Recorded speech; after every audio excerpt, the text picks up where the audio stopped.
Hello दोस्तों, इस video में मैं आपको जो प्लेसेंटा प्रीविया हम पिछले वीडियो में पढ़ रहे थे उसका नेक्स्ट पार्ट हम कवर करेंगे। प्लेसेंटा प्रीविया एंटेपार्टम हेमरेज, इसकी कॉम्प्लिकेशंस देखेंगे। तो first of all complications can be divided, कोई भी चीज़ होती है ऑब्स्टेटिक में it is always divided into maternal and fetal.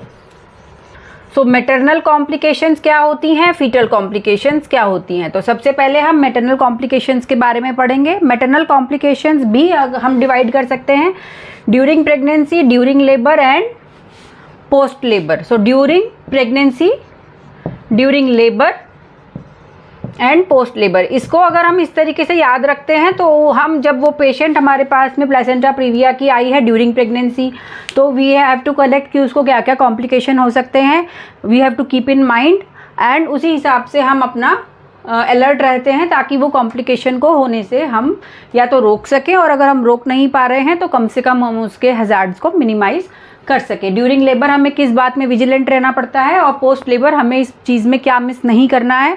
तो we have to find out कि उसमें वो कॉम्प्लिकेशन हो रही है या नहीं हो रही है। तो सबसे पहला ड्यूरिंग लेबर, अगर मान लीजिए वो she is not in labour and she has come to you with only bleeding PV. हमने देखा था प्लेसेंटा प्रीविया में जो ब्लीडिंग होती है वो पेनलेस होती है, विदाउट एनी कॉज होती है, कोई प्रेसिपिटेटिंग फैक्टर नहीं होता है and it is fresh blood, so it is painless. Most of important is it is painless, there is no associated pain unless and until वो लेबर में ही उस समय चली जाए, तो उसमें हम यूट्राइन कॉन्ट्रैक्शंस को फील कर सकते हैं। Otherwise she will come to you with relax uterus and history of bleeding PV. तो इसमें हम एंटेपार्टम हेमरेज क्योंकि नाम है, तो इस ड्यूरिंग प्रेगनेंसी उसको अगर ब्लीडिंग एक्सेसिव हो गई है तो उसको वो शॉक में भी जा सकती है एंड शॉक के जो इनहेरेंट उसके कॉम्प्लिकेशंस होते हैं वो हो सकते हैं। तो ये इस जो इसकी शॉक में जाने की इतना हेमरेज हो रहा है कि वो शॉक में जा रही है, उसको हम कैसे प्रिवेंट कर सकते हैं। पहली बात तो हम अगर उसको एंटीनेटल उसका एनीमिक स्टेटस को अगर हम करेक्ट कर दें, हम अगर उसके हीमोग्लोबिन को हम अच्छा कर दें और उसका जो हीमोडायनेमिक स्टेटस है वो अच्छा है, तो अगर थोड़ा बहुत ब्लीडिंग हो रही है तो वो उसको कोप अप कर सकती है। If she is already having 8 gram haemoglobin, तो थोड़ा सा भी हेमरेज होगा तो she will end up in shock. तो एक तो हम सबसे पहले उसका एनीमिक स्टेटस जो है उसको करेक्शन करना है ड्यूरिंग हर प्रेगनेंसी। साथ ही साथ जो इनजुडिशियस पर वेजिनल एग्जामिनेशन होता है that has to be avoided, it is a big contraindication. पहली बात, हर एंटेपार्टम हेमरेज का first diagnosis is placenta praevia unless proved otherwise. और उसमें भी आपको ये ध्यान रखना है एंटेपार्टम हेमरेज में, क्योंकि आप उसको सबसे पहले प्लेसेंटा प्रीविया मान रहे हैं तो इसलिए आप उसका पर वेजिनल एग्जामिनेशन नहीं करेंगे even if she is having pain. अगर वो पेन के साथ आई है, मान लीजिए वो उसको 36 वीक्स पे ये स्टार्ट हुआ, she lands up in labour also, she will come to you with pain, और आप सोचेंगे कि पेन विद ब्लीडिंग है तो this is antepartum, this is abruptio placentae. No, you have to consider it as placenta previa only, no पर vaginal examination, क्योंकि कभी कभी पर वेजिनल एग्जामिनेशन में इतनी टॉरेंशियल ब्लीडिंग हो जाती है कि वो तुरंत शॉक में चली जाती है, जैसे कि आपने टैप खोल दिया हो। तो इस वजह से जब तक आप उसको प्रूव नहीं करते कि ये कुछ और है, आप उसे प्लेसेंटा प्रीविया मानेंगे। So this can be asked in your clinical based questions in MCQ. और एक तो इनजुडिशियस जो उसका पर वेजिनल एग्जामिनेशन है वो नहीं करना है, ये ध्यान रखना है। आप हो सकता है एमओ बने, किसी भी पीएचसी में आप पोस्ट हो, वहाँ आपके पास ऐसी पेशेंट आए तो भूल के भी उसका पर वेजिनल एग्जामिनेशन नहीं करना है।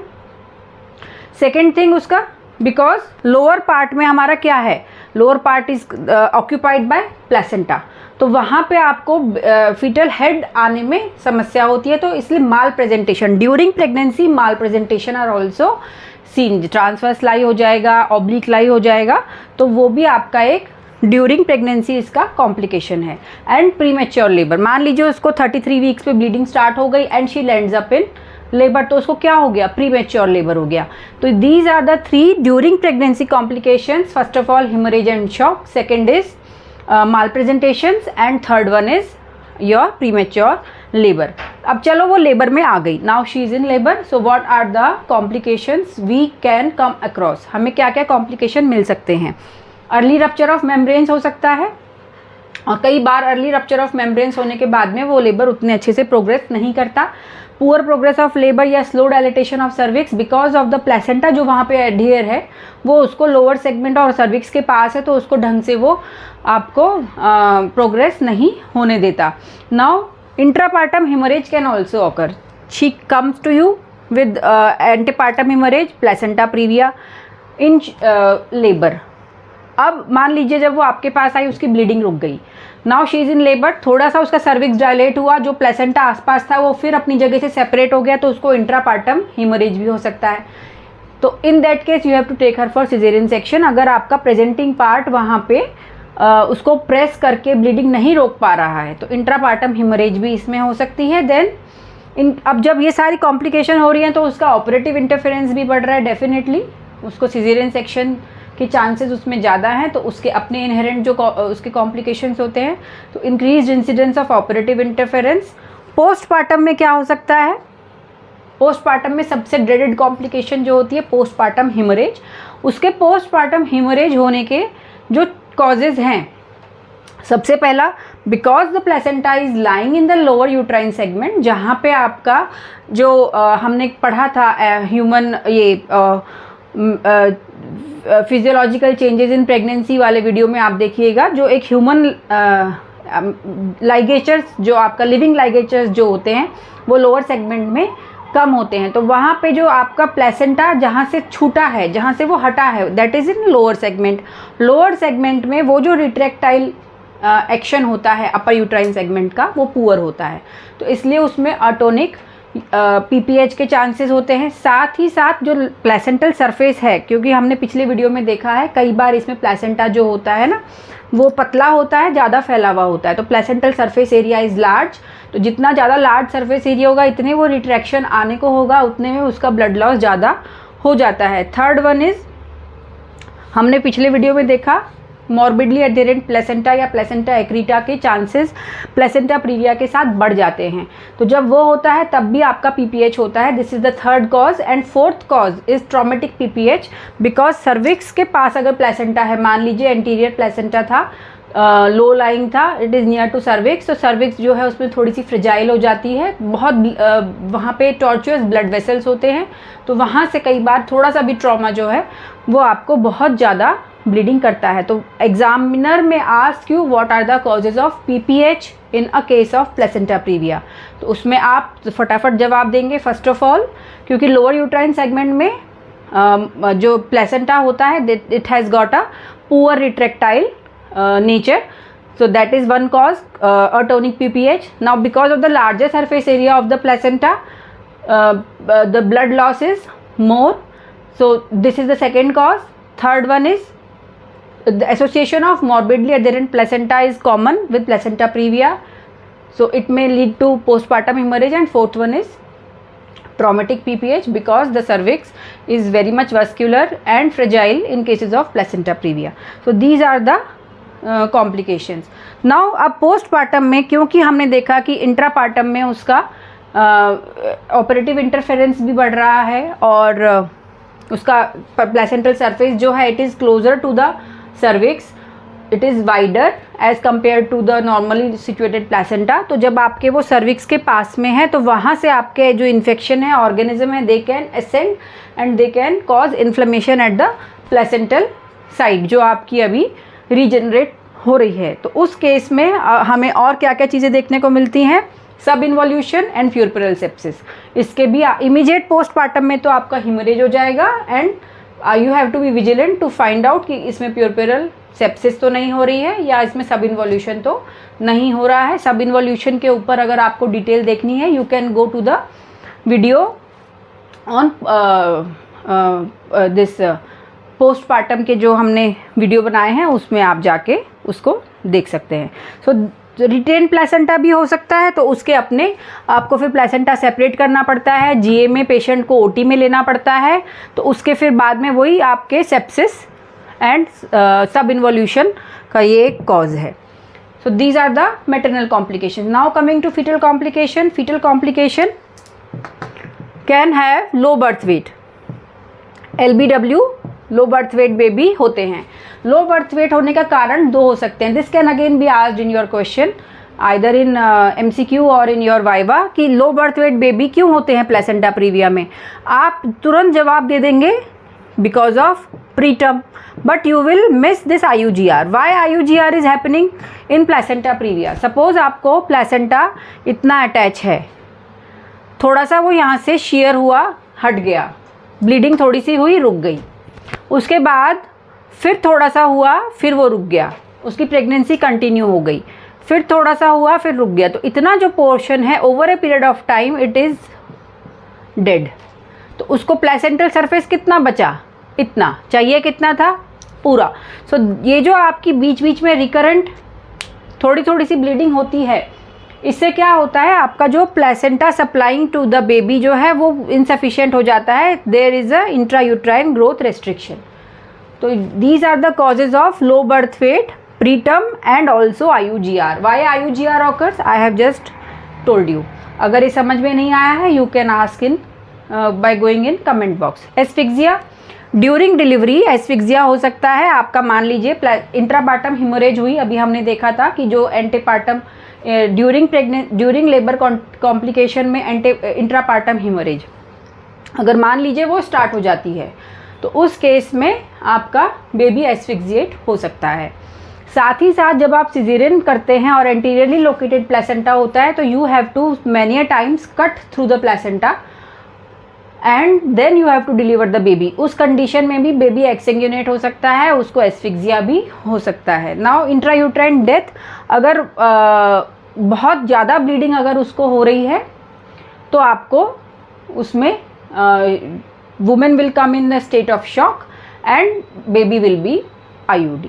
तो ये आपका फोर्थ है. बर्थ इंजरीज, क्योंकि कई बार आपको जब आप सिजेरियन कर रहे हैं, बेबी को कट करके निकाल रहे हैं, प्लेसेंटा को कट करके निकाल रहे हैं, या ड्यूरिंग डिलीवरी अगर आप हो रहा है वहाँ पे, क्योंकि आपको स्पेस कम होता है, तो there can be birth injuries. And one important thing, congenital malformation, they are 3 times more common in placenta previa. Whether it is a cause or it is an effect is still debated, but because we know कि जो placenta previa होता है वो कई बार उसमें आपके membranes और थोड़ा बड़ा प्लेसेंटा होता है, तो मे बी कि जो आपका जाइगोट बना है उसी में कुछ जेनेटिक आपकी कमी है, जिसकी वजह से वो प्लेसेंटा प्रीविया भी हो रहा है और उसमें कंजेनिटल एनामली भी हो रही है. But congenital anomalies they are commonly 3 times common in placenta previa. ये आपको एक MCQ है, क्योंकि क्वेश्चन में ये पूछा जा सकता है कि व्हाट आर द चांसेस.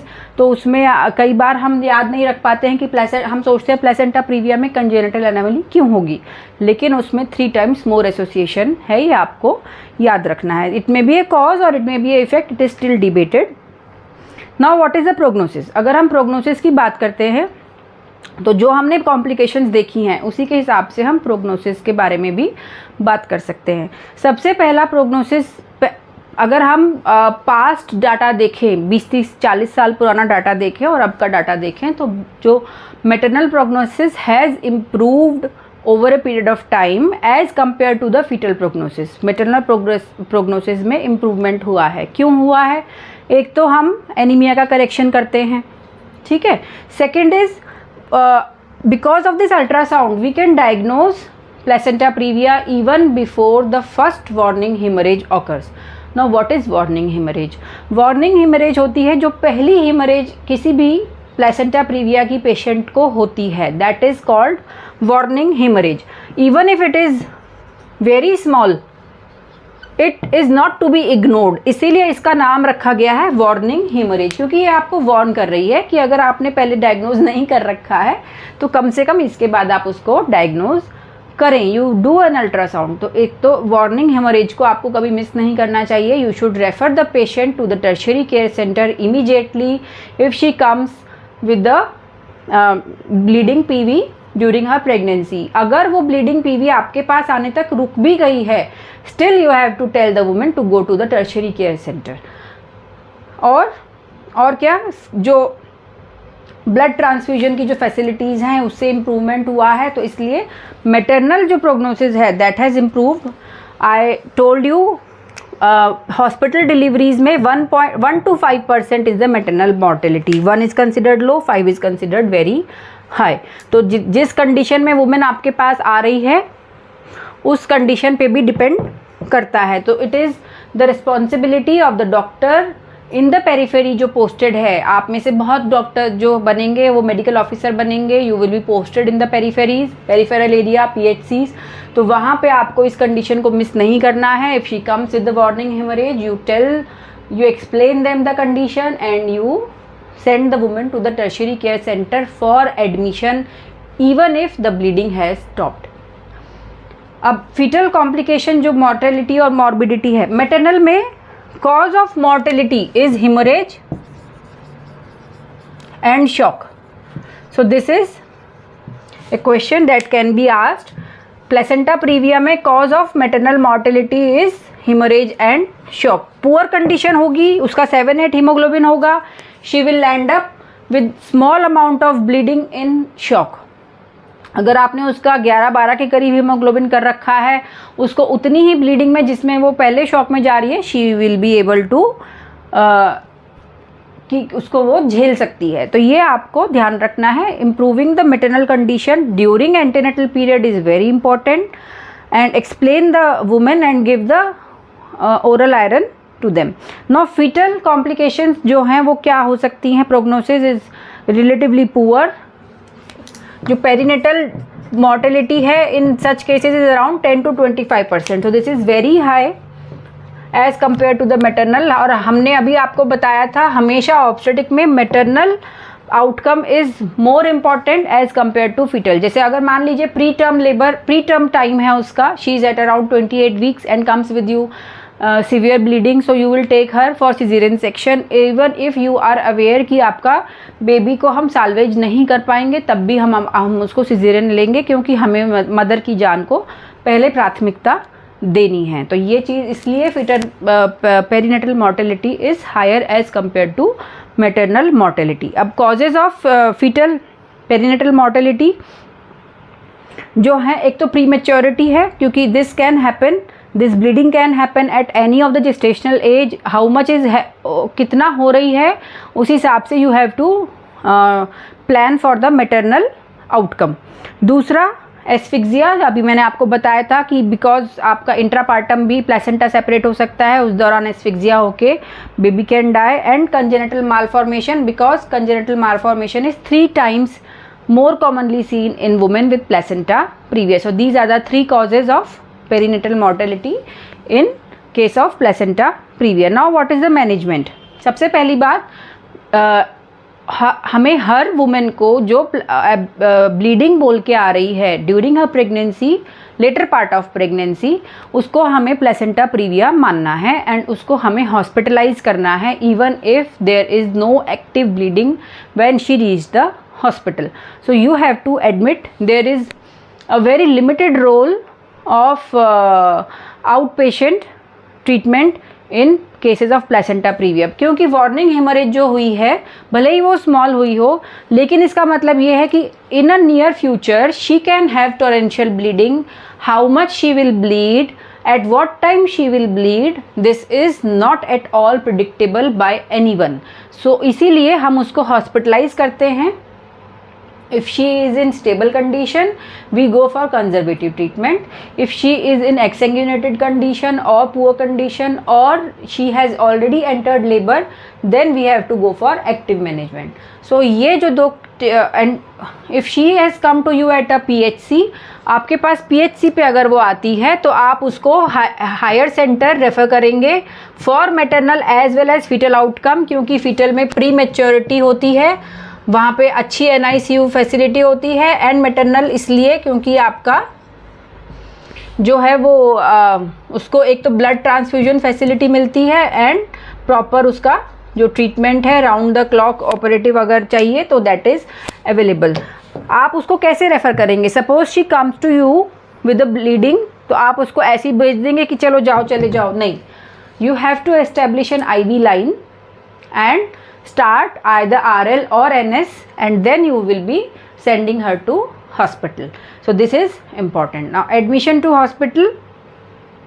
उसके बाद जो आपका treatment on admission, immediate attention, जो भी हम कोई, जैसे हमने एब्रप्शो में पढ़ा था, हम क्या करेंगे, उसको 2 IV लाइन लगाएंगे, साथ ही साथ हम उसका सैंपल लेंगे फॉर उसका हीमोग्लोबिन कितना है उसके लिए, बाकी उसके इन्वेस्टिगेशन भेजेंगे biochemistry and also for cross match. तो क्रॉस मैच उसका तुरंत ऑन एडमिशन ही हमको करके रखना है। और हम क्या करेंगे, उसका जनरल एब्डोमिनल पाल्पेशन जेंटली करेंगे, ये देखने के लिए कि लाई क्या है, उसके फीटल हार्ट साउंड्स हैं कि नहीं हैं, और इज शी इन लेबर और not, and what not to be done per vaginal examination. This is I am telling you repeatedly because this is a very common mistake which may cause a woman her life. So repeated I am telling you कि per vaginal examination in a case of antepartum hemorrhage is not to be done unless and until उसका आपको placenta previa has been ruled out. सो आपके पास मान लीजिए अनबुक्ड women आई है, she is not carrying her ultrasound, she comes to you at around 35 weeks with pain and bleeding, don't confuse it with abruptio placentae, consider it her placenta previa. आपके पास उसका कोई ultrasound नहीं है, she is in labour because she is so that's why she is having pain, but don't confuse it with abruptio placentae and do a PV examination. This is a big no. Always keep in your mind it is a big no. Now what next, अब जो आपके पास वो आई है उसका treatment किन बातों पे depend करता है। फर्स्ट ऑफ ऑल कि उसका ड्यूरेशन ऑफ प्रेगनेंसी क्या है, what is her duration of pregnancy, then what is her condition, how is she, and what is the fetal condition. इन बातों पे उसका ट्रीटमेंट डिसाइड करता है। कैसे, अभी मैं बताती हूँ। हमारे पास एब्रप्शन में तो हमने देखा था कि जो कंजर्वेटिव ट्रीटमेंट अपने आप ही फॉलो हो जाता है in cases of retrograde placenta abruption, placental abruption, लेकिन इसमें हम प्लेसेंटा प्रीविया में 2 टाइप की ट्रीटमेंट हैं। वन इज़ कंजर्वेटिव, इसका नाम है मैकेफी एंड जॉनसन रेजिम, और दूसरा है active management. You are doing something, यहाँ पे you are just observing, allowing her pregnancy to continue, and this conservative treatment is aimed not for maternal salvage but for fetal salvage. Conservative active का कब है, जब आपको maternal condition poor है, या वो लेबर में आई है, या फीटस इज ऑलरेडी डेड और having congenital anomaly. So these are indication of active treatment, contraindication of conservative treatment. Remember it, mother is in good condition, she is less than 37 weeks, or fetus is doing good, then you will put her to conservative, and there is no active bleeding, then you will put her to conservative treatment. Mother is she is coming to you after 37 weeks, she is in poor state, torrential bleeding is happening, she is in shock, there is IUD or there is congenital malformation. These are the indication of active. तो जो active के indication है they are the contraindication for conservative treatment, और जो conservative के indication है they are the that can allow you for a conservative treatment. Suppose she comes to you at around 34 weeks, she is उसको warning haemorrhage हुई है first time, her haemoglobin is more than 10 and she is in good condition, labor is not started and fetus is also good and there are no congenital anomaly detected. So this is the, आप उसको क्या करेंगे, you will try her कि आप उसको 37 weeks तक ले जाएं जहाँ पे उसका फीटल प्रोग्नोसिस भी इम्प्रूव कर जाए, because she is already in good condition. You will put her on conservative treatment. Conservative treatment को मैकेफी एंड जॉनसन रेजिम कहते हैं. 1945 से है ये. इसका नाम याद रखिए, आपसे टीचर ज़रूर पूछेगी, ज़रूर पूछेगी अगर आपके पास प्लेसेंटा प्रीविया या एंटीपार्टम हेमरेज का केस एग्जाम में है. What is McAfee and Johnson regime? It is a conservative treatment in order to salvage the fetus. इसका इंडिकेशन क्या है? It is not for maternal indication, it is for fetal indication, because the hemorrhage is not so severe, woman is in good condition, fetus is in good condition. So why you subject her to preterm delivery. In that case आप उसको conservative treatment पे रखेंगे. तो conservative treatment में आप उसको hospitalise रखेंगे, that is must one thing. दूसरा थिंग, उसके लिए कंजर्वेटिव ट्रीटमेंट में अगर आप किसी प्लेसेंटा प्रीविया को रखना चाह रहे हो तो आपके सेंटर पे क्या क्या फैसिलिटी होनी चाहिए, that is the important thing. आप ऐसे ही पीएचसी पे तो नहीं रखेंगे उसको कंजर्वेटिव ट्रीटमेंट में. क्यों? क्योंकि वहाँ पे आपके ब्लड ट्रांसफ्यूजन फैसिलिटी नहीं है, राउंड द क्लॉक सिजेरियन की फैसिलिटी नहीं है. सो टू प्रीरिक्विजिट्स आप उसको कब रखेंगे?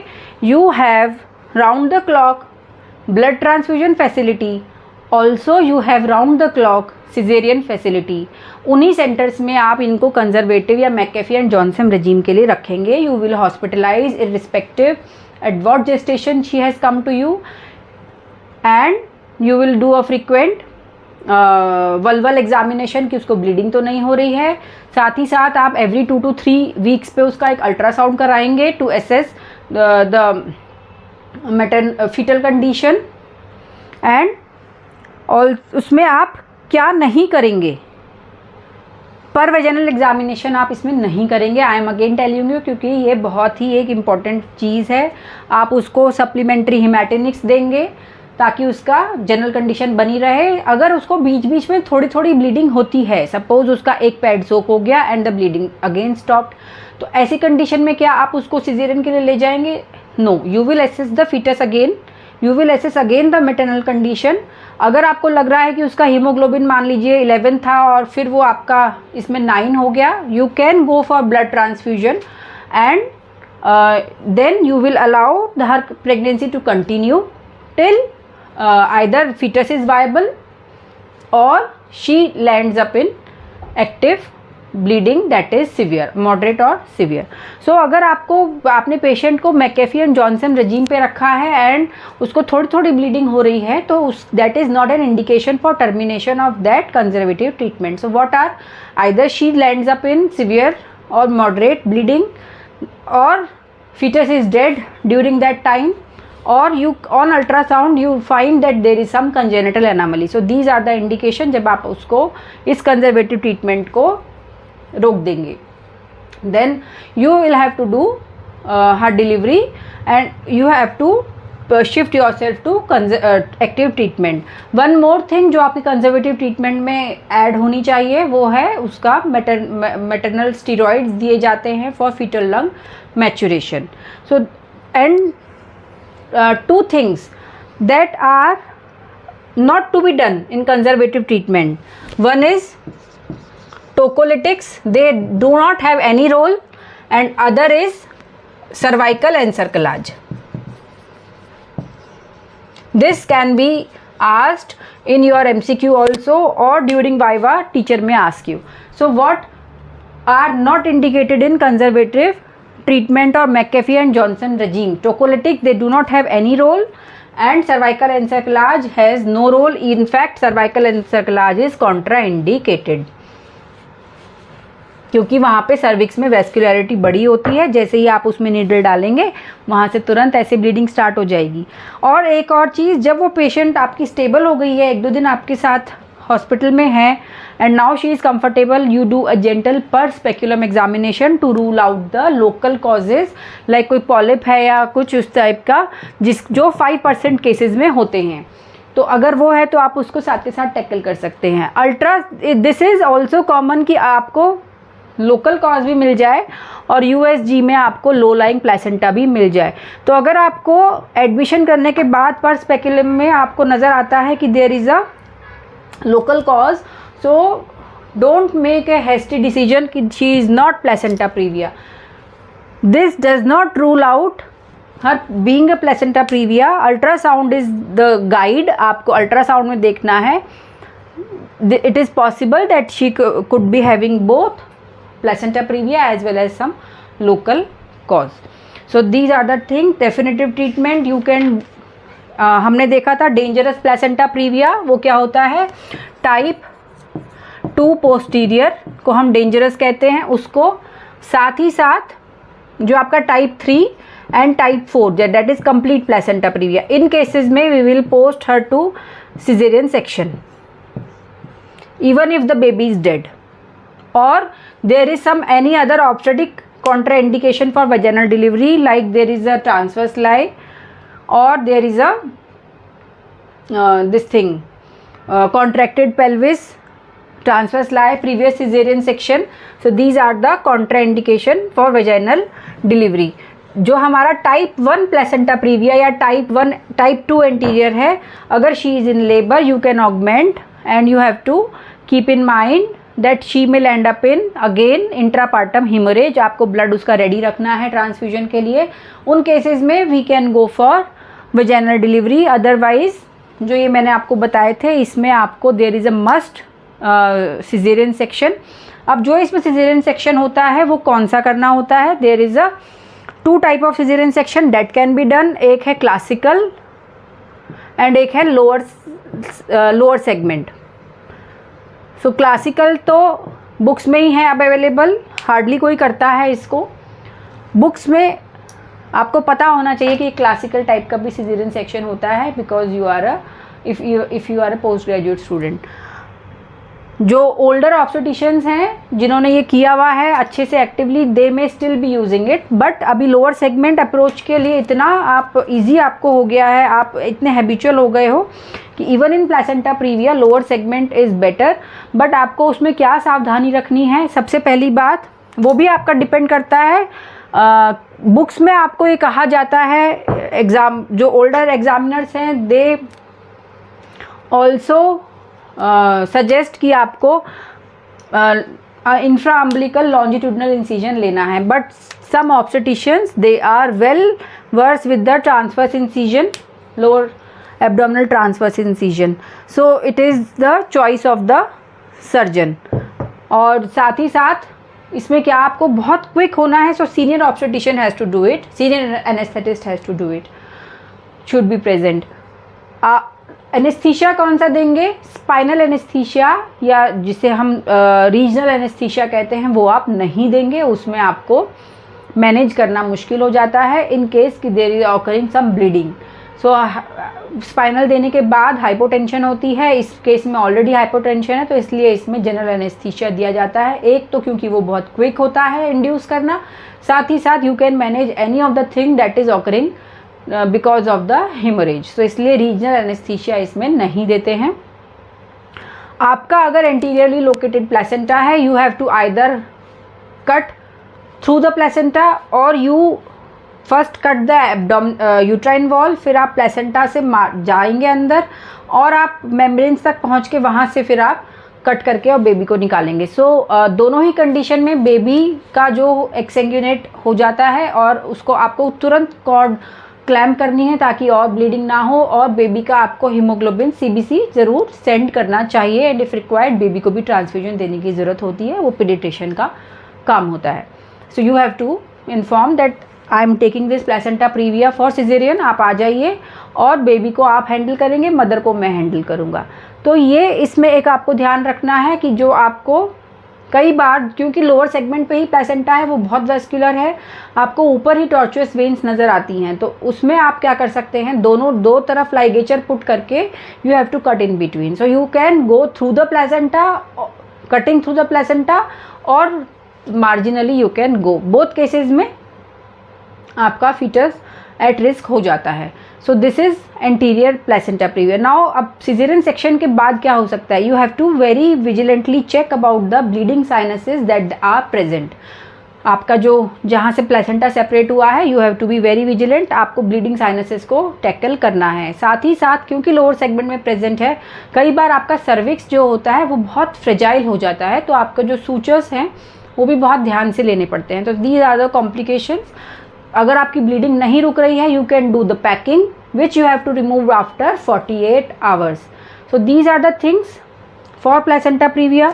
आपसे अगर कोई पूछेगा कि क्लासिकल का क्या, क्लासिकल सिजेरियन सेक्शन का क्या एडवांटेज है, तो आप बताएंगे कि first of all you are not going through the placenta, so baby का जो आउटकम है इट इज़ बेटर. उसका डिसएडवांटेज क्या है?